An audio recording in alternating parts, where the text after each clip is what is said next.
Hai Sobat Gen Z dan Milenial, jangan lupa ajukan pertanyaan kamu seputar politik dan pemilu 2024 di platform Gen Z Memilih. Buat pertanyaan yang menarik dengan vote terbanyak akan dijawab redaksi dan berhak mendapatkan hadiah poin yang bisa ditukarkan uang cash hingga ratusan ribu rupiah yang setiap bulan akan dipilih 10 pemenangnya. Cara membuat pertanyaannya gampang banget. Yang pertama, login akun IGN Times dan pastikan nama kamu sudah sesuai dengan KTP. Kedua, buka platform Gen Z Memilih, yaitu klik www.genzmemilih.igntimes.com. Ketiga, tulis pertanyaan di kanal Tanya Jawab. Lalu yang keempat, sertakan hashtag Gen Z Memilih. Pastikan penulisan hashtag tidak salah agar muncul di form Tanya Jawab. Yang kelima, pilih topik Indonesia. Dan yang terakhir, keenam, kirim pertanyaannya. Gampang bukan? Halo Sobat Milenial dan Gen Z dimanapun berada. Jumpa bersama saya Tama Yuda Wiguna, jurnalis IDN Times Lampung. Di acara talk show Gen Z Memilih by IDN Times. Talk show Gen Z Memilih kali ini tak terasa sudah masuk ke episode ke-27. IDN Times menggelar talk show series Gen Z Memilih setelah meluncurkan kanal inovatif hashtag Gen Z Memilih pada Senin 13 Februari 2023 lalu. Kanal ini untuk kita ketahui merupakan perkembangan dari kanal inovatif milenial memilih yang telah sukses diluncurkan pada Oktober 2018. Kanal Gen Z Memilih memiliki inovasi seputar pemilu 2024 dan tanya jawab mengenai pemilu 2024. Oh ya, Sobat Milenial dan Gen Z, jangan lupa juga nih kita ada sesi tanya jawab melalui platform yang sudah kami sediakan lewat hashtag Gen Z Milenial Memilih. Ajukan pertanyaan kalian seputar politik dan pemilu 2024 di platform kami, Gen Z Memilih. Buat pertanyaan menarik dengan vote terbanyak yang akan dijawab oleh tim redaksi kami dan berhak mendapatkan poin yang bisa ditukar dengan uang cash hingga ratusan ribu rupiah. Ini setiap bulannya akan dipilih 10 pemenang. Caranya gampang nih guys. Pertama, cukup login akun IDN Times, pastikan nama sesuai dengan KTP, buka platform Gen Z Memilih yaitu di www.genzmemilih.idntimes.com. Tulis pertanyaan di kolom tanya jawab, sertakan hashtag Gen Z Memilih, pilih topik Indonesia, terakhir tinggal kirim pertanyaan Anda. Oh ya, sebagai informasi, IDN Times merupakan platform media digital yang memiliki 51 juta monthly activity user dari kalangan milenial maupun Gen Z yang didirikan oleh kakak beradik Winston Putra Utomo dan William Putra Utomo, asli Surabaya dan mengusung visi Diversity Beautiful. Oke, langsung saja ke materi pembahasan kita yang bertajuk 30 yang pada sore hari ini. Seperti kita tahu, beberapa waktu lalu Komisi Pemilihan Umum Provinsi Lampung telah meluncurkan daftar pemilih tetap. Khusus di Provinsi Lampung itu sebanyak kurang lebih 6,5 juta pemilih. Dan di antaranya sebanyak 3,2 juta pemilih itu merupakan kelompok dari Gen Z dan kelompok usia dari Gen Z dan milenial. Sebelum kita membahas lebih jauh tentang pembahasan kita sudah menghadirkan narasumber yang berkompeten di bidangnya. Mungkin pertama-tama kita ingin mengenalkan ada dari anggota KPU Provinsi Lampung sekaligus Ketua Divisi Sosialisasi Pendidikan pemilih dan partisipasi pemilih, Bang Antonius. Selamat sore, Bang Antonius. Selamat sore, Assalamualaikum warahmatullahi wabarakatuh. Apa kabarnya, Bang? Sehat, Bang? Alhamdulillah, sehat. Alhamdulillah. Bersemangat sekali. Alhamdulillah. Kemudian yang kedua, kita juga menghadirkan selaku akademisi dari Fakultas Ilmu Sosial dan Ilmu Politik, Ibu Handi Mulyaningsih. Selamat sore, Ibu. Selamat sore, Assalamualaikum warahmatullahi wabarakatuh. Sehat, Bu, ya? Alhamdulillah. Alhamdulillah. Kemudian kita juga menghadirkan sesuai dengan tema pembahasan kita, kelompok milenial dan Gen Z, itu diwakili oleh Erza Ravenza selaku Presiden BEM ITERA. Sehat ya, Erza? Alhamdulillah sehat, Bang. Alhamdulillah sehat ya. Alhamdulillah. Oke, untuk memulai diskusi kita, pembahasan kita pada sore ini berdasarkan data tersebut. Kita tahu dari DPT 6,5 juta, sedangkan dari jumlah DPT tersebut ada sekitar 3,2 juta lebih pemilih dari kelompok usia milenial dan Gen Z. Mungkin pertama kita ingin menanyakan dari Bang Antonius nih, selaku dari KPU Provinsi Lampung. Oh iya Bang, kira-kira langkah apa saja nih Bang, ataupun strategi apa saja yang sudah dilakukan oleh KPU Lampung agar pemilih dari Gen Z dan milenial ini mengetahui seputar pemilu serentak di tahun 2024 mendatang. Baik, terima kasih Bang Tama. Tadi memang sudah disuguhkan data yang menarik tadi terkait dengan jumlah pemilih muda yang mencapai angka 50%.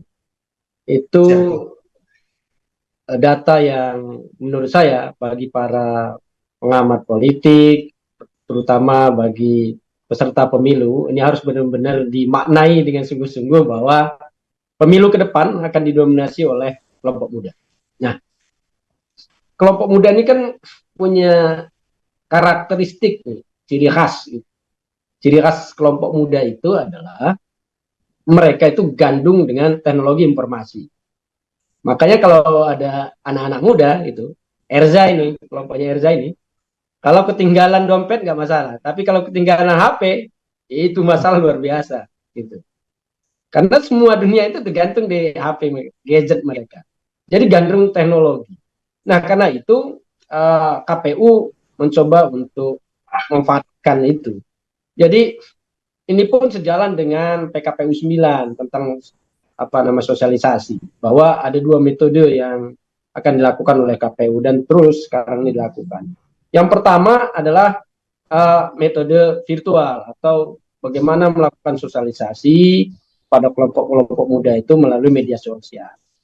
Kenapa? Karena berjejaring dengan media sosial itu pertama tentu dia murah. Yang kedua jangkauannya sangat luas. Sangat luas. Hari ini kita berdiskusi di IDN Times ini bisa saja kalau ditampilkan melalui YouTube live yang langsung itu bisa ditonton oleh banyak orang. Ketika nanti ditayangkan ulang juga ditonton banyak orang. Jangkauan sangat luas sekali. Karena itu media sosial itu menjadi sarana bagi KPU untuk menyebarkan informasi-informasi tentang kepemiluan agar pemilih muda ini memiliki pemahaman terkait dengan kepemiluan dan demokrasi gitu. Karena itu KPU Provinsi Lampung hari ini memproduksi banyak sekali konten-konten yang menarik yang digemari kelompok-kelompok muda. Ya kita sesuaikan. Kita misalkan mau menyampaikan informasi terkait dengan ajakan memilih di hari H. Ya gaya-gaya anak muda lah. Dan itu ada dapur produksinya. Kita tiap hari mau melakukan memproduksi itu. Kita punya platform media sosial lengkap. Kita punya Facebook, Instagram, Twitter, apalagi TikTok juga kita punya. Jadi semua platform yang digemari oleh kelompok-kelompok milenial dan Gen Z itu kita punya. melalui sarana itulah kita menyebarkan informasi-informasi terkait dengan kepemiluan. Nah, lebih jauh karena mereka juga gandrung dengan teknologi, mereka juga kan biasanya ngefan tuh dengan selebgram, youtuber, gitu. Nah, kami menggandeng itu, gitu. Menggandeng para influencer. Gitu. Ayo bersama-sama dengan KPU kita melakukan sosialisasi kepada kelompok-kelompok muda ini, dan hasilnya sangat luar biasa. Gitu. Respon mereka. Tetapi bukan hanya metode virtual, kami juga tetap melakukan metode konvensional dengan cara kami mengundang mahasiswa, kelompok muda, pemilih pemula ke kantor KPU untuk dilakukan diskusi, memberikan pendidikan pemilih. Banyak juga kok siswa-siswa juga yang datang untuk berkunjung. Nah, kami juga punya program Bus to School, Bus to Campus. Kemarin datang ke ETERA ya, Erza ya, ke Unila, ke UIN, ya. Banyaklah kampus-kampus yang sudah disambang. Itu secara konvensional. Jadi nggak melulu serangan udara, kami juga darat dong. Jadi dikombinasikan kedua-duanya. Kami juga ingin menyapa dong kelompok-kelompok muda secara langsung gitu. Kami bekerja sama dengan banyak pihak, dengan universitas-universitas, kami juga kerjasama. Dengan ITERA kerjasama kok, dengan Unila juga kerjasama. RRI kami kerjasama, itu keliling-keliling gitu kan, bekerjasama dengan RRI. Sekarang Pak Tama, kalau kita ke hotel-hotel ya, hotel-hotel itu ada tayangan itu dah, ajakan memilih yang agak lumayan lah ya, style anak muda sekali ya, tayangan videonya. Kami juga punya desain-desain grafis yang stand bannernya ada di mana-mana. Di pelabuhan ada, di bandara ada, di setiap hotel sekarang terus digalakkan itu. Artinya semua peluang kalau itu bisa dimanfaatkan untuk melakukan sosialisasi, ya kami lakukan. Ya termasuk hari ini kesediaan untuk hadir di Aiden Times ini kan dalam rangka itu sesungguhnya. Itu dua langkah yang menurut kami masih relevan untuk dilaksanakan. Siap Bang, artinya sosialisasi itu sendiri juga dilakukan secara masif, baik melalui digital dan offline, tetap konvensional, tetap ada ya Bang ya? Iya, karena begini, kenapa saya katakan ini bisa masif, KPU itu punya jejaring ya, kami punya kabupaten kota. Di kabupaten kota kita punya PPK itu, di tiap kecamatan yang jumlahnya 5, belum sekretariat. Kami juga punya PPS, 3 orang, belum sekretariat di tingkatan desa. Besok itu ada KPPS yang jumlahnya 7 ditambah 2 linmas. Mereka itu diwajibkan punya gadget. Itulah. Diwajibkan punya gadget, diwajibkan juga punya platform media sosial minimal 3. Nah, melalui sarana itulah nanti secara masif bayangkan tuh, berapa ratus ribu gitu. Kami sebarkan secara langsung informasi. Dan itu menyebar ke kelompok-kelompok mereka, grup-grup mereka. Itu kenapa harus masif. Baik Bang, terkait paparan tersebut, kita ingin minta pandangannya dari Bu Handi Mulyaningsih nih, selaku dari akademisi Fakultas Ilmu Sosial dan Ilmu Politik Universitas Lampung. Bu, kita tahu nih Bu, karakteristik dari pemilih milenial dan Gen Z seperti yang Bang Antonius katakan tadi, mereka memiliki alatnya sendiri, yaitu gadget tadi kan ya. Apakah karakter dari mereka ini kan sejauh ini cukup kritis dan melek teknologi lah ya Bu ya, bisa kita katakan.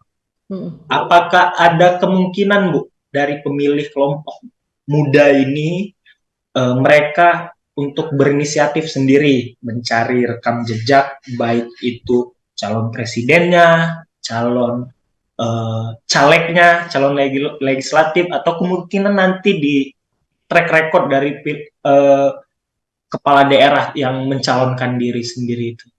Ada nggak Bu kemungkinan itu sendiri? Kalau menurut saya sangat mungkin.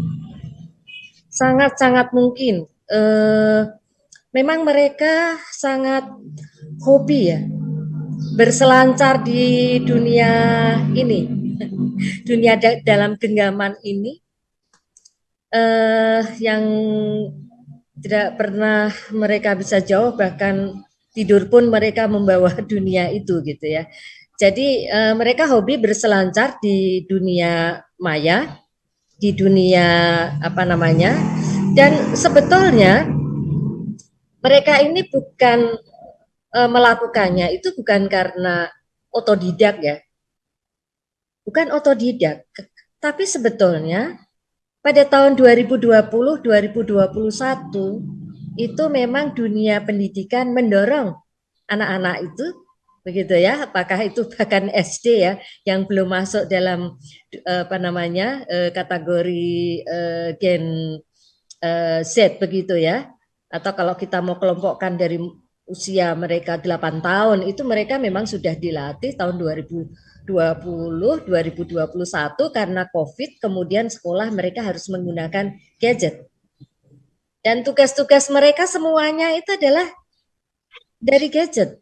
Interaksi mereka dengan gurunya itu menggunakan gadget. SD, SMP, SMA, begitu ya. Itu semuanya bahan-bahannya melalui gadget. Jadi bukan hanya sekedar otodidak, mereka apa namanya di usia berapa tahun, 5 tahun, 4 tahun mereka sudah sangat terampil tangannya begitu ya untuk mencari konten-konten yang pada awalnya bukan menarik, mereka belum tahu, tapi lama-lama anak usia 4-5 tahun itu sudah bisa mencari konten yang menarik untuk dirinya. Apalagi SMP, SMA, dan menurut saya peristiwa apa namanya kritik yang dilakukan si apa namanya Bima begitu ya terhadap pemerintah Provinsi Lampung dalam apa namanya memberikan pelayanan transportasi jalan begitu ya, jembatan dan seterusnya, itu kemudian memberikan support lebih ya kepada Gen Z gitu ya untuk melakukan hal-hal yang serupa, bahwa sebetulnya kritik ya, kritik itu bukan sesuatu yang sulit untuk dilakukan. Misalnya kalau bagi generasi seperti saya itu taunya kalau mau mengkritisi itu harus dengan prosedur begitu ya, dengan prosedur kepada siapa nih, oh harus mau ketemu sama presiden, gubernur, atau kepala daerah atau kepala desa yang sangat prosedural begitu ya, dan itu sangat sulit sekali. Dan dalam bayangan untuk generasi seperti saya, kritik itu sesuatu yang mengkritik itu sesuatu yang buruk, gitu ya, karena kami hidup di masa Orde Baru begitu. Tapi anak-anak dari generasi Z begitu ya, itu adalah anak-anak produk era reformasi dengan kebebasan dan kemudian pendidikan di dalam keluarga yang juga penuh dengan kebebasan.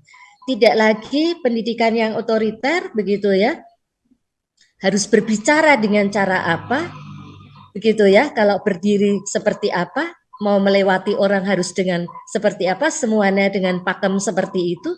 Tetapi generasi Z adalah generasi sangat bebas, liberal, karena dididik dalam era yang lebih liberal, dan kemudian dalam politik juga lebih liberal pada saat ini begitu ya, ditambah dengan karakter kebebasan mereka berselancar di dunia maya begitu ya. Jadi mereka akan mencari sendiri karena sekarang adalah era digital, dari mereka menikmati era digital dengan mencari konten-konten yang menurut mereka adalah menarik. Jadi mengapa gitu ya, saya tidak ingin ini menjadi sebuah kampanye, mohon maaf ya kan. Pertanyaannya adalah mengapa Pak Prabowo itu kemudian disukai banyak milenial dan generasi Z. Saya kira itu adalah bagian dari upaya pencarian generasi ini begitu ya, terhadap siapa, karena sekarang ini atau dalam era digital ini para calon-calon itu kemudian sangat viral di media, dan itu menjadi konsumsi bagi ya generasi yang memang sekarang ini dia menguasai itu menguasai masyarakat atau mereka adalah penghuni ya masyarakat digital yang paling banyak jumlahnya sebagai pemilih ya tentu saja yang di bawah 17 tahun begitu tidak termasuk, tapi bukan berarti mereka tidak mengkonsumsi. Mereka ingin tahu betul siapa calon presiden yang memang sekarang di media itu begitu banyak kemunculannya. Sangat beda di tahun 2019 kemunculan dari calon-calon presiden pada menjelang tahun 2024 itu memang begitu dieksplor oleh media itu sendiri. Apakah ini memang untuk membranding gitu ya, tapi berbeda dengan tahun 2019 ya kan, popularitas pada tahun 2019 lebih pada politik identitas itu yang sangat populer pada Pilgub DKI itu seperti itu dan merembet pada Pilpres. Jadi saya kira jadi saya kira seperti itu. Siap Bu. Bu, kita tahu dari data KPU itu sendiri persentasi pemilih dari kelompok milenial dan Gen Z di Lampung itu sendiri kan sangat tinggi ya Bu ya, cukup tinggi, hampir menyentuh angka 49%. 49%. Apakah tingginya jumlah pemilih usia Gen Z dan milenial ini sendiri di Lampung itu menjadi peruntukan cuan untuk partai politik dalam meraup suara atau justru sebaliknya nih Bu, jadi bumerang? Saya kira saya melihat bahwa pada saat ini partai-partai politik itu karena menginginkan untuk sebuah kemenangan ya, mereka tidak bisa lagi hanya menjangkau pada kalangan yang tua, jumlahnya kecil ya Mas Anton ya, yang 60 tahun ke atas itu jumlahnya kecil, tetapi yang milenial dan Z itu mendominasi. Jadi kalau teman-teman partai politik tidak menjangkau kalangan Z dan Y dan Z ya kan, itu mereka akan rugi. Dan untuk diingat kepada teman-teman partai politik, tidak bisa lagi kemudian kampanye dengan gaya yang lama, karena itu tidak akan menjangkau kalangan yang jumlahnya hampir 50% ya. Ini kan tadi 49, berapa begitu kan? 98. Jadi nggak akan menjangkau di situ. Sedangkan sebetulnya kampanye di dunia digital itu lebih murah dibandingkan harus kemudian kampanye rapat umum mengumpulkan orang di lapangan begitu ya, yang sangat mahal sekali, dan kemudian harus door to door dari rumah ke rumah, itu juga sangat mahal sekali.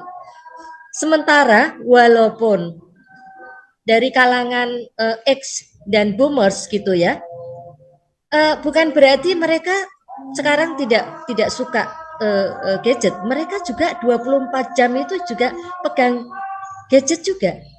Jadi saya kira bukan karena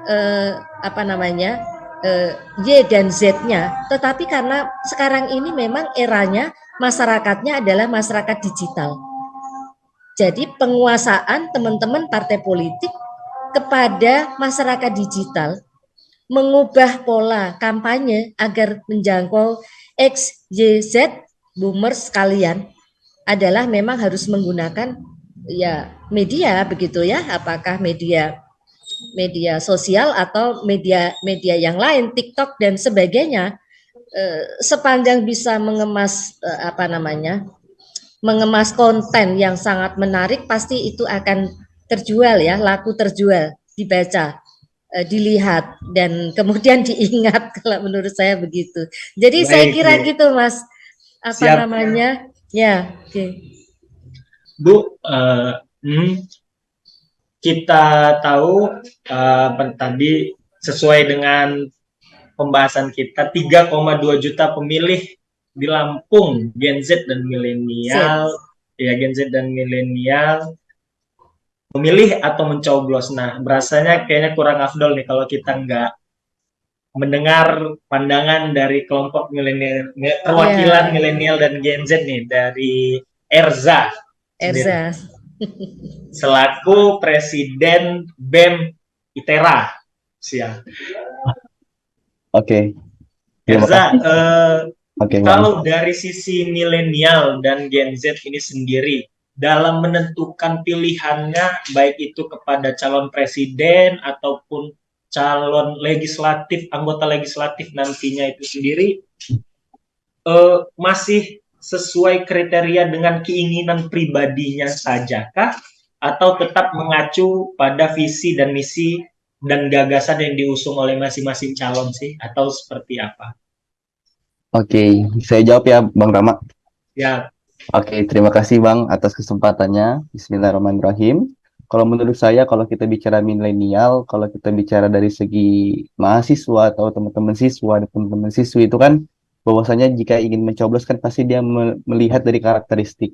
Karakteristik apa sih yang menjadi visi misinya, apa yang menjadi gagasannya, apa yang ingin dibawa, apa yang menjadikan sektor mana yang pengen dilebihkan, kan seperti itu. Itu kalau saya lihat di kalangan mahasiswa, itu rata-rata kita sudah melihat bagaimana kita mengkritisasi, bagaimana kita melihat background mereka, bagaimana kita melihat gagasan-gagasan mereka, itu yang kami lihat seperti itu. Tapi pada saat saya pencoblosan pertama kali, pada saat saya di siswa di kelas 2 SMA, saya itu mengikuti dari orang tua.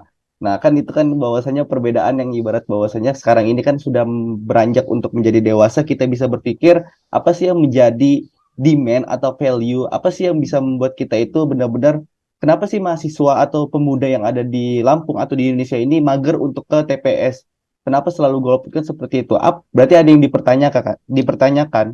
Kenapa ya? Karena tadi kalau kita bicara milenial, kalau kita bicara tentang mahasiswa, siswa atau siswi, pemuda-pemuda, kan bahwasanya mereka tuh serba instan. Mereka mager banget datang ke TPS, mager banget ngurus berkas-berkas untuk TPS, kan itu dia sangat malas, kan seperti itu. Nah, hal itu yang menjadi sebuah bagaimana edukasi, bagaimana adanya sosialisasi. Kemarin saya mengadakan audiensi langsung dengan KPU karena tadi saya sangat miris melihat mahasiswa-mahasiswa yang bahwasanya seharusnya mereka menerapkan pilihan mereka untuk kedepannya, 5 tahun kedepannya kan di tangan kita juga, kan seperti itu. Nah, mirisnya seperti itu. Nah, saya menjemput bola kepada teman-teman dari KPU, ketemu Abangda Antonius, ketemu Abangda Edwin sebagai ketua, kan seperti itu. Jadinya kita bagaimana mengkolaboratifkan, karena yang menyukseskan nanti di acara demokratis sebesar yang ada di Indonesia itu kan peserta, terus calon-calon yang menjadi pemimpin-pemimpin nantinya itu kan mengadu gagasan, kan seperti itu. Apalagi MK memutuskan untuk membuat kampus menjadi tempat untuk bisa kampanye tanpa atribut. Nah, itu kan lebih seru lagi. Kenapa? Kalau kita bicara dari segi kampus, kampus ini kan independensi. Kampus ini bagaimana kita membuat sebuah kajian-kajian ilmiah yang berdampak bagi kebermanfaatan bagi mahasiswa, bagi teman-teman, bagi masyarakat sekitar, bagi teman-teman kalangan bawah dan kalangan atas, kan seperti itu. Nah, apalagi kalau adanya MK memutuskan hal itu, kalau sudah pro semua. Nah, saya mau tempat-tempat kampus menjadi tempat-tempat gagasan, tempat-tempat karya-karya ilmiah, kajian-kajian ilmiah, kita ada akademisi, kita ada profesor, kita menguliti pemikiran-pemikiran dari calon pemimpin tersebut. Nah, itu yang benar-benar kami inginkan sebagai mahasiswa. Bolehlah, karena kalau kita bicara tentang pemuda, apalagi minat dari demokratis kita, kalau kita bicara dari segi milenial kan kita tahunya siapa presiden sekarang, dan dia nggak tahu calon-calonnya itu kan siapa aja, kan itu pasti nggak ada yang tahu. Dia tahunya siapa yang sudah jadi, kan seperti itu. Miris sekali. Apalagi kita bicara tentang calon legislatif. Jadinya apa? Kalau kita bicara dari segi bagaimana kita membentuk sebuah karakteristik, bagaimana memilih, sebenarnya mereka ingin untuk mencoblos, mereka ingin untuk memilih, tapi apa?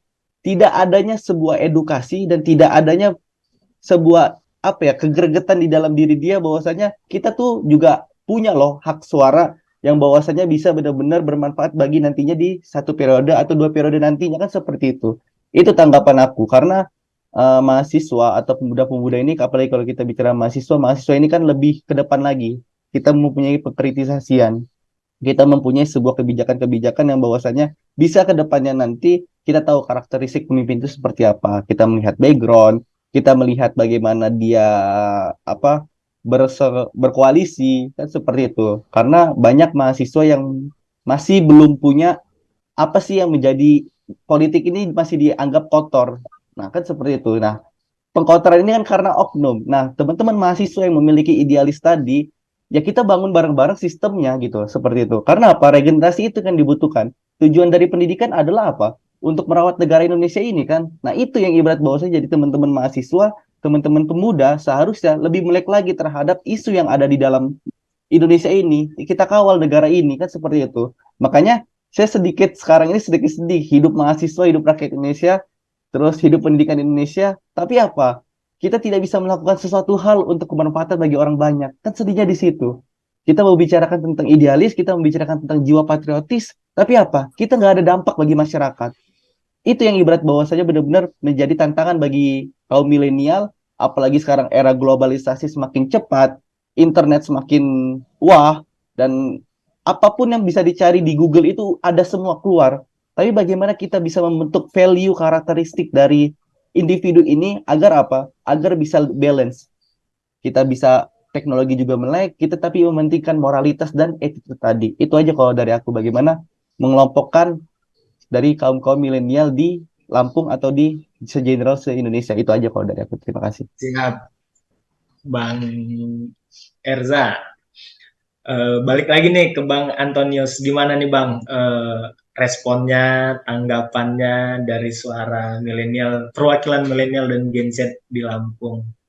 Eh, Potensi pemilih usia Gen Z dan milenial di Lampung ini terhadap iklim demokrasi di Lampung ke depannya tuh seperti apa nih Bang? Ya, Setelah yang kita dengar paparan dari Bang Erza ini sendiri. ya, ya. Kita berharap bahwa kelompok muda, terutama mahasiswa ini memiliki peran yang signifikan gitu ya dalam pesta demokrasi ke depan. Jadi peran-peran yang signifikan itu penting bagi kemajuan demokrasi. Jadi berpartisipasi aktif itu adalah kata kuncinya. Kita tidak ingin kelompok-kelompok mahasiswa, kelompok-kelompok muda yang kritis ini hanya menjadi penonton saja atau hanya sekedar menjadi objek, tetapi menjadi subjek gitu. Karena itu kami mendorong sebenarnya. KPU itu mendorong kelompok-kelompok muda itu, ayolah bergabung, berpartisipasi aktif, bisa menjadi penyelenggara pemilu, bahkan kalau punya potensi untuk menjadi caleg, nggak masalah juga kita dorong.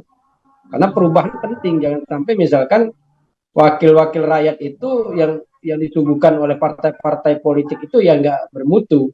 Kenapa tidak? Kalau ada orang-orang yang bermutu dari kelompok-kelompok muda, ya kita dorong juga, silakan gitu. Itu hak gitu. Kami juga mendorong itu kepada kelompok-kelompok mahasiswa. Jika memang sudah siap untuk masuk kancah dunia politik. Dan banyak hal sebenarnya yang bisa dilakukan, bahkan mengawasi setiap tahapan penyelenggaraan pemilu. Ada yang menarik tadi terkait dengan kelompok mahasiswa ini mencoba menjadikan kampus sebagai sarana untuk menjelejeti gitu pemikiran-pemikiran calon-calon pemimpin kita, baik itu legislatif, presiden, DPD, bahkan nanti kepala-kepala daerah. Saya pikir itu kemajuan. Saya pikir mahasiswa harus melakukan itu. Nah kan saya orang yang sangat optimis bahwa ke depan kelompok-kelompok muda akan mengambil peran ini. Yakin saja gitu. Tinggal sekarang bagaimana gitu kita perlu memberikan semacam edukasi, pendidikan politik kepada kelompok-kelompok muda ini agar tidak, tanda kutip ya, tersesat atau termakan oleh rayuan-rayuan para politisi busuk atau para kepentingan kelompok-kelompok pragmatis ini. Kita harus bikin beret di situ, kita harus bikin pagar di situ. Nah, pagarnya namanya pendidikan politik itu. Mereka butuh edukasi, gitu. Mereka juga butuh keteladanan. Nah, maka benar sekali sebenarnya. Hari ini saya sepakat Bu Andi tadi. Hari ini kalau para politisi itu hanya mengandalkan cara-cara konvensional, cara-cara lama untuk meraih suara kelompok muda, saya yakin ditinggalin deh, gitu. Ditinggalin. Mereka cukup cerdas, mereka akan menguliti itu. Saya mau memilih partai A itu kenapa sih? Apa sih visi misinya? Hari ini misalkan, apa yang sudah diperbuat bagi bangsa ini? Apa yang sudah diperbuat oleh negara ini? Begitu juga calon presiden, apalagi calon presiden ini. Di mana-mana di forum-forum di dunia maya itu hampir 24 jam itu membahas terkait dengan calon presiden ini. Visi gagasan mereka dibahas habis-habisan. Dan kelompok muda itu nonton gitu, menghayati, memahami pelan-pelan. Jadi sebenarnya mereka sudah tertanam. Nah, kalau besok di Lampung, para politisi itu kalau ingin dipilih kelompok muda, kalau masih menggunakan cara-cara lama lewat itu. Cara-cara barunya adalah berikan mereka pendidikan politik yang benar. Mereka butuh keteladanan, kan? Gitu. Jangan disuguhi mereka hal-hal yang sifatnya pragmatis. Ajak mereka berdiskusi. Dekatkan diri dengan isu-isu yang hari ini itu berpihak kepada kelompok muda. Kelompok muda hari ini isunya misalkan mereka lebih senang dengan anti korupsi, ya jangan coba-coba besok itu vote buying gitu atau money politik. Ada tinggalin itu, atau suka dengan lingkungan. Kelompok muda ini suka dengan lingkungan, isu-isu lingkungan. Tapi tiba-tiba masang banner pakai paku di pohon, kan kontraproduktif itu, kan gitu. Atau menggunakan pohon untuk masang APK-nya, kan diikat atau apalagi dipaku dan lain-lain, itu kan kontraproduktif bagi kelompok muda. Kelompok muda nggak suka seperti itu. Nah, yang hal-hal yang sepele itu adalah butuh keteladanan bagi mereka. Kalau mau jadi pemimpin ke depan itu ya mestinya begitu. Emang ke depan tuh memang pemilunya anak muda banget deh. Jadi kalau kita tidak mau ikut arus keinginan kelompok muda lewat itu. Termasuk KPU, termasuk penyelenggara pemilu. Kalau hari ini penyelenggara pemilu itu tidak berkolaborasi dengan kelompok-kelompok muda, berkolaborasi kelompok-kelompok mahasiswa, akan kesulitan bagi KPU itu untuk melakukan sosialisasi, untuk mengajak kelompok-kelompok muda menjadi agen demokrasi. Jadi kata kuncinya, mari kelompok muda itu ya berpartisipasi aktif dengan cara mereka tentu. Siap Bang. Artinya pentingnya pendidikan politik itu ya Bang ya. Bu Handi, gimana nih Bu merespon ataupun menanggapi dari kata kunci dari pendidikan politik tadi itu sendiri? Apa sangat memungkinkan Bu, baik itu penyelenggara atau dalam hal ini KPU Bawaslu, kemudian baik itu peserta pemilu sendiri, ya ini dalam hal ini partai politik, untuk melakukan pendidikan politik, sosialisasi ke kampus-kampus, menyasar mahasiswa baik itu dari pemilih dari kelompok Gen Z maupun milenial, itu sangat memungkinkan Bu, atau seperti apa kondisinya saat ini di Lampung Bu? Iya, kita lihat beberapa hal dulu ya, karena berbeda posisi antara KPU dengan peserta pemilu. Nah ini yang mesti kita lihat ya.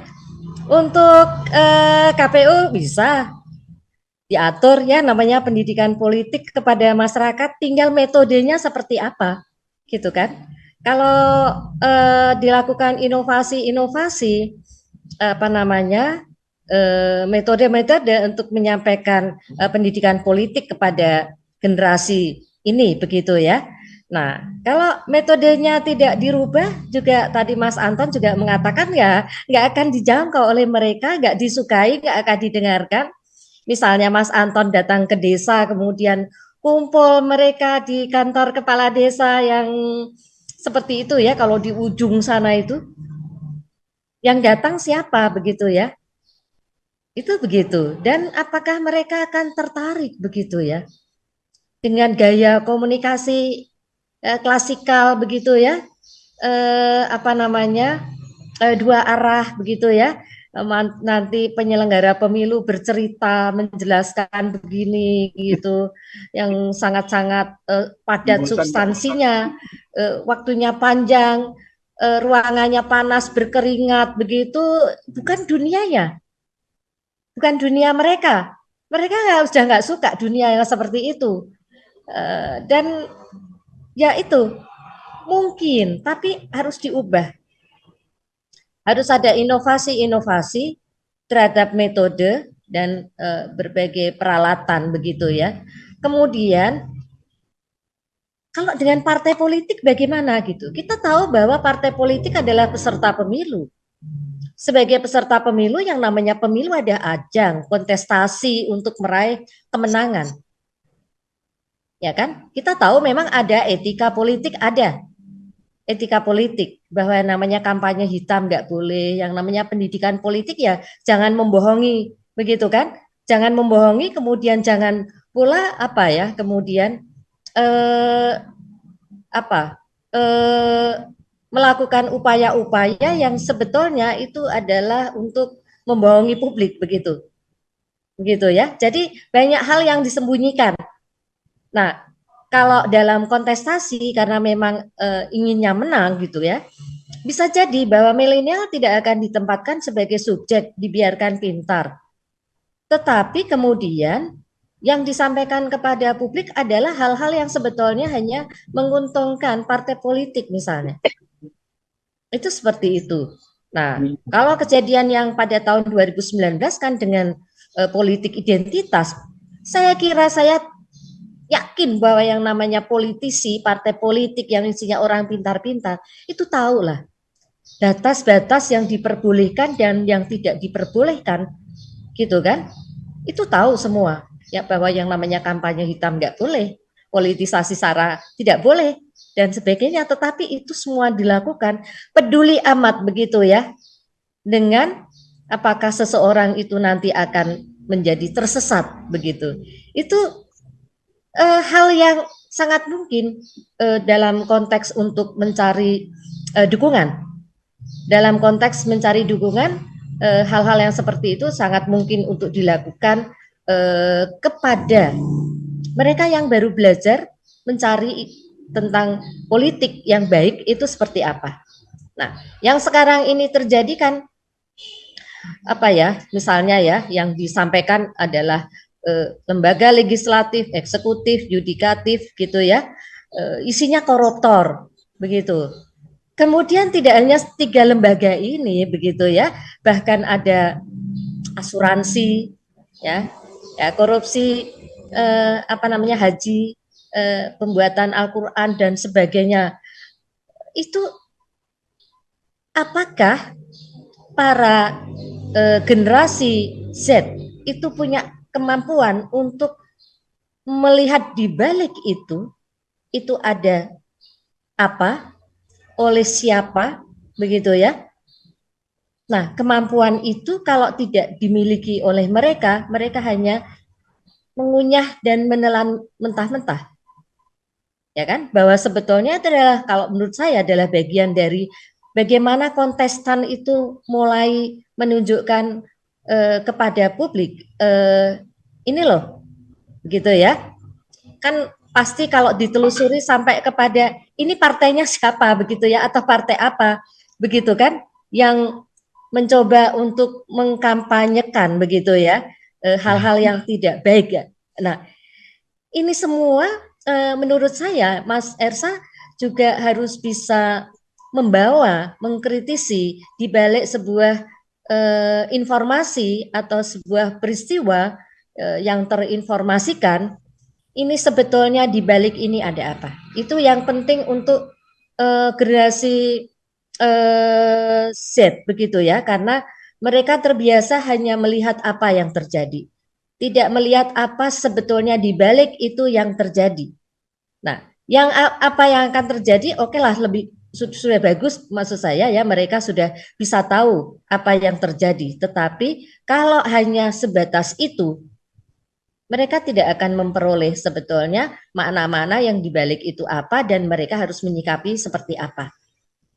Nah, khawatirnya saya hanya itu ya, bahwa untuk kepentingan kontestasi pemenangan atau perebutan kekuasaan begitu ya, atau persaingan dan sebagainya, istilah-istilah itu bisa kita pakai, pastilah yang namanya masyarakat itu lebih banyak begitu ya diposisikan sebagai objek politik.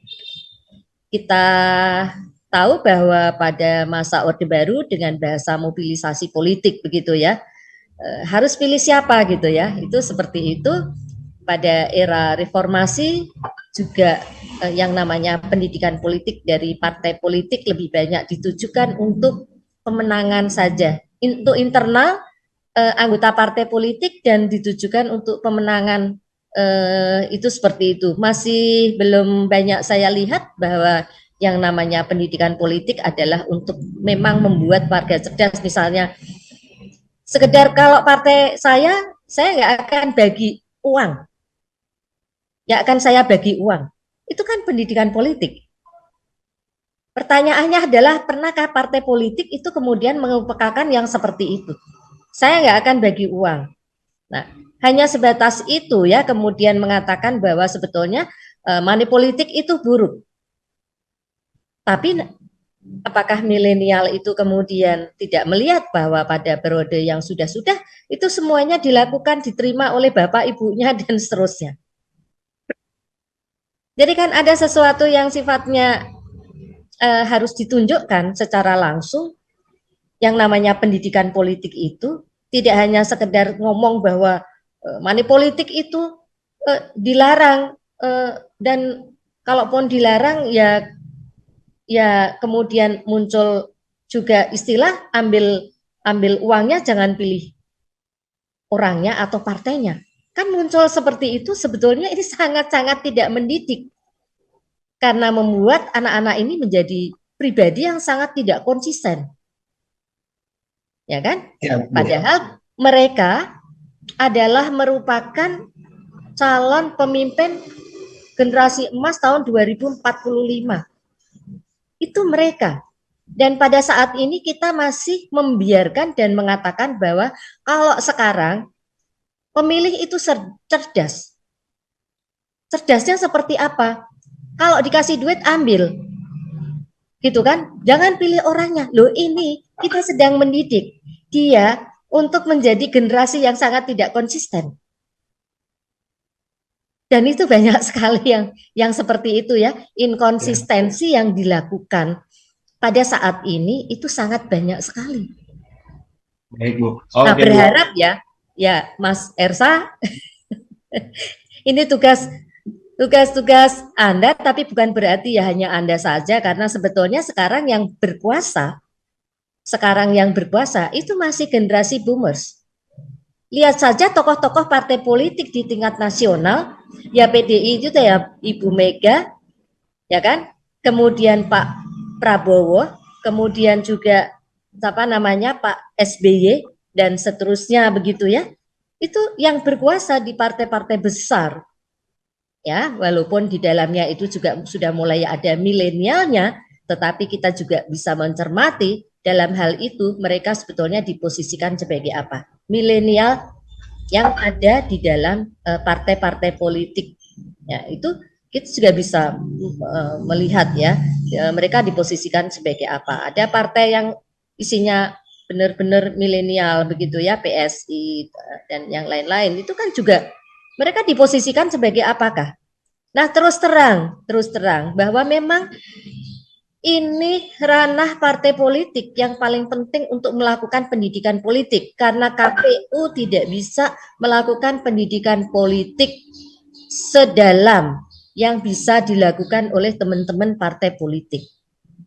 Terus terang, karena saya pernah di KPU, ya saya tahu keterbatasan seorang komisioner begitu ya, baru ingin menyampaikan kepada publik sebetulnya dari 1006 calon tahun 2019 itu berapa yang pernah menjadi narapidana. Itu bisa dikatakan sebagai black campaign. KPU bisa dituduh melakukan black campaign. Itu seperti itu. Tetapi kalau partai politik bisa melakukan itu atas nama pendidikan politik, kalau di partai saya terus terang ini ada yang masih narapidana, ini dan sebagainya, tetapi itu memenuhi persyaratan sebagai calon. Kan begitu. Ya, Oke, Bu. baik ya. Untuk Mas Erza nih, sebenarnya isu-isu seperti apa sih Mas yang paling ditunggu ataupun diharapkan dari kelompok milenial dan Gen Z yang diusung oleh capres ataupun calegnya masing-masing gitu? Oke, izin menjawab, Bang. Oke, terima kasih Bang atas kesempatannya. Isu apa yang ibarat bahwasanya menjadi topik hangat ya? Yes. Ini sebenarnya yang tunggu-tunggu sebenarnya. Yang paling tunggu-tunggu oleh kalangan mahasiswa, apalagi di Institut Teknologi Sumatera, adalah bagaimana beradu gagasan calon presiden atau calon gubernur nantinya, bagaimana kita memberikan sebuah kajian riset akademisi dari Institut Teknologi Sumatera perihal infrastruktur. Kenapa? Karena tadi Institut Teknologi Sumatera itu kan berbasis keteknikan. Kita berbasis bagaimana sains, kan seperti itu. Makanya isu yang paling benar-benar ditunggu oleh mahasiswa bagaimana mengadu gagasan calon presiden Republik Indonesia itu datang hadir di setiap kampus memberikan sebuah gagasan-gagasan pemikirannya agar apa? Kalau kita bicara milenial, apalagi bicara mahasiswa, kedepannya nanti benar kata Pak Antonius, benar kata Bu Handi, itu kedepannya nanti akan diisi-isi oleh kaum-kaum muda.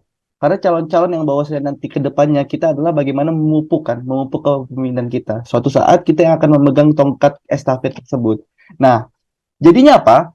Isu yang paling hangat yang sudah saya sebutkan yang pertama adalah tadi isu bagaimana mengadu gagasan yang MK sudah memberikan keluasaan bagi teman-teman calon presiden atau calon-calon gubernur yang mau berkampanye di lingkungan kampus atau di lingkungan sekolah, tetapi apa harus ada menjadi rambu-rambunya yang itu bisa kita kaitkan di Bawaslu kan seperti itu.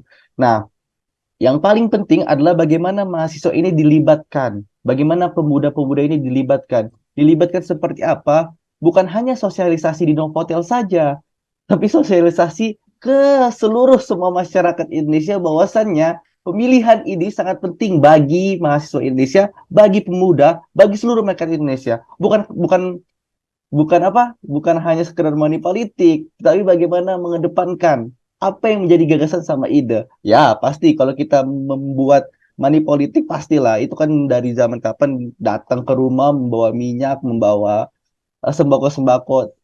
Gunakan metode lain gitu loh. Apa yang bisa menjadi daya tarik bagi pemuda-pemuda ini? Metode apa? Kita suka melihat nonton-nonton YouTube. Kita bisa melihat podcast. Itu kok bisa loh dijadikan sebuah podcast itu dijadikan tempat untuk kita melihat gagasan sama ide dari calon-calon pemimpin kita. Bukan debat, tapi bagaimana kita mendiskusi. Debat ini adalah konotasinya bagaimana satu sama lain yang menang kan. Nah, calon pemimpin itu kan gak ada yang menang sebenarnya. Tapi siapa yang dipilih terbanyak yang bisa dipercaya dan bisa diamanahkan. Kan seperti itu. Makanya pada saat saya berdiskusi dengan teman-teman dari mahasiswa, teman-teman dari pengamat politik atau pengamat pendidikan, kemarin pada saat berdiskusi, kita sebenarnya mempunyai benang merah. Apa sih yang menjadi daya tarik dari mahasiswa? Apa sih yang menjadi daya tarik dari pemuda? Yaitu dengan digital konten. Adanya podcast, ada YouTube, ada media sosial, Instagram. Itu kan yang dipakai sekarang. Nah, bagaimana caranya? Edukasinya seperti apa? Influencer.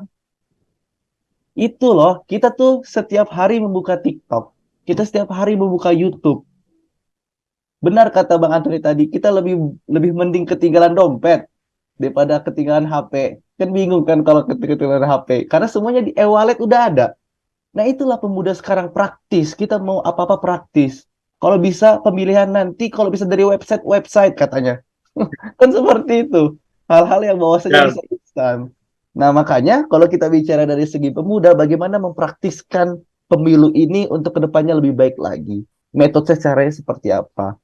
Kita bahwasanya teman-teman dari mahasiswa, lebih tepatnya pemuda ini beri space, beri ruang. Karena apa? Saya miris pada saat melihat mahasiswa, apalagi ada kampus mereka, ada MBKM, menimbulkan bahwasanya kesan teman-teman mahasiswa yang seharusnya mempunyai pengkritisasian lebih, memiliki idealisme yang akan menjadi tongkat estafet kepemimpinannya, tidak ada self reward dari kampus atau dari pemerintah. Orang-orang yang bahwasanya menjadi pemimpin nantinya, seperti teman-teman saya, yaitu orang-orang dari presiden mahasiswa di setiap kampus, mereka tidak bisa mendapatkan reward dari kampusnya. Karena tadi kita bicara bagaimana kita memberikan sebuah organisasi kan idealisme tadi. Kita tidak ada rewardnya.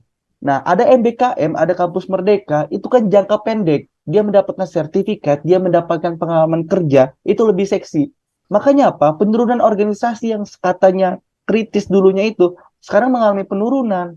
Karena tadi, pemerintah tidak bisa memberikan space. Space seperti apa? Pemuda-pemuda ini banyak. Soekarno aja ngomong, berikan saya 10 pemuda, maka saya akan guncangkan dunia. Kita udah berapa ribu mahasiswa, berapa ribu pemuda. Nggak jalan-jalan juga kan? Karena tadi kita tidak ada kesempatan dan kita selalu dialgoritmakan tentang hal-hal yang receh.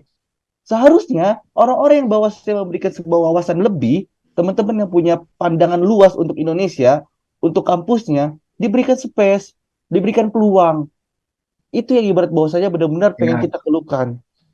Itu loh. Apalagi kalau kita bicara dari segi pengamat-pengamat politik, apalagi teman-teman yang sudah bahwa saya sudah memiliki pengalaman, kami memang pada saat mendemonstrasi kami memiliki kesalahan, kami memiliki kekurangan. Tapi apa? Lihat orang-orang yang harusnya dipupuk ini, dirawat pemuda-pemuda ini. Indonesia emas 2045, menurut saya bullshit. Kenapa? Karena tadi banyak pemuda-pemuda yang tidak tahu Indonesia 2045 itu untuk apa. Kita harus membaca. Tapi apa? Tidak ada yang jemput bola tadi. Tidak ada aja sebuah pengertian bahwasanya sekarang ini program kerja dari pemerintah sekedar formalitas. Esensinya mana? Eksistensi yang ada kan? Seperti itu loh. Nah, makanya benar-benar kita lirik sekarang bagaimana pemuda ini lihat caranya seperti apa, metodenya seperti apa. Karena 2030, 2000 ke depannya itu semakin sulit nanti. Semakin cepat, AI semakin ada, teknologi semakin wah, mobil udah kayak gimana kan seperti itu. Makanya pemuda-pemuda pemudi yang bahwasannya sekarang ini menjadi sebuah catatan baik bagi teman-teman buat di kepemiluan nanti, saya harap kita ini pemuda ini selalu terkotak-kotakan. Kenapa bisa dibilang terkotak-kotakan? Di BEM itu ada BEM SI, BEM SI Kerakyatan, BEM Nusantara, Cipayung Plus, Cipayung Biasa. Alangkah banyak gitu loh. Tapi pada saat kita satu, kita tidak bisa melebur satu sama lain. Kita masih mendahulukan eksistensi dari setiap kelompok tertentu. Bagaimana tujuan pendidikan yang seharusnya merawat negara Indonesia ini? Jadinya apa? Jangan sampai pemuda-pemuda mahasiswa itu menjadi objek politik. Seharusnya menjadi subjek politik, dipupuk terus untuk menjadi tongkat estafet kepemimpinan selanjutnya. Itu yang kita cari. Sekarang banyak dari caleg-caleg kita ini yang bahwasanya dari pemuda-pemuda. Nah, itu yang harus kita genjot, yang harus kita kawal. Apa sih inovasi mereka? Dengan konten kreator tadi, KPU bisa menyelenggarakan konten-konten yang bahwasannya benar-benar kita persuasif terhadap mahasiswa-mahasiswa, pemuda-pemuda, siswa-siswi. Jangan sampai pragmatis tadi menghancurkan idealisme dari pemuda untuk memilih dan malahan dia golput terus-menerus karena tidak percaya dengan mosi pemerintah. Oke, Bang. Itu makanya yang ibarat Oh, bahwasanya siap. jadi catatan Wah, lah. sungguh menarik nih diskusi kita sore hari ini. Banyak beragam perspektif, pandangan, baik itu dari penyelenggara pemilu, dalam hal ini diwakili oleh Bang Antonius selaku anggota KPU Provinsi Lampung, kemudian dari kacamata selaku pengamat politik sekaligus akademis dari Fakultas Fisik Unila Bu Handi Mulyaningsih, dilengkapin lagi dengan kehadiran Bung Ezra dari Presiden BEM ITERA. Terima kasih banyak Bang, Bu, Mas semuanya atas kehadirannya di diskusi talk show kita pada sore hari ini. Eh, Kami mengucapkan terima kasih banyak pada narasumber yang telah berpartisipasi dalam talk show dan rekan-rekan semua yang menghadiri talk show kita pada sore hari ini. Baik, terima kasih Bang. Wassalamualaikum warahmatullahi wabarakatuh. Hai Sobat Gen Z dan Milenial, jangan lupa ajukan pertanyaan kamu seputar politik dan pemilu 2024 di platform Gen Z Memilih. Buat pertanyaan yang menarik dengan vote terbanyak akan dijawab redaksi dan berhak mendapatkan hadiah poin yang bisa ditukarkan uang cash hingga ratusan ribu rupiah, yang setiap bulan akan dipilih 10 pemenangnya. Cara membuat pertanyaannya gampang banget. Yang pertama, login akun IGN Times dan pastikan nama kamu sudah sesuai dengan KTP. Kedua, buka platform Gen Z Memilih, yaitu klik www.genzmemilih.igntimes.com. Ketiga, tulis pertanyaan di kanal Tanya Jawab. Lalu yang keempat, sertakan hashtag Gen Z Memilih. Pastikan penulisan hashtag tidak salah agar muncul di form Tanya Jawab. Yang kelima, pilih topik Indonesia. Dan yang terakhir, keenam, kirim pertanyaannya. Gampang bukan?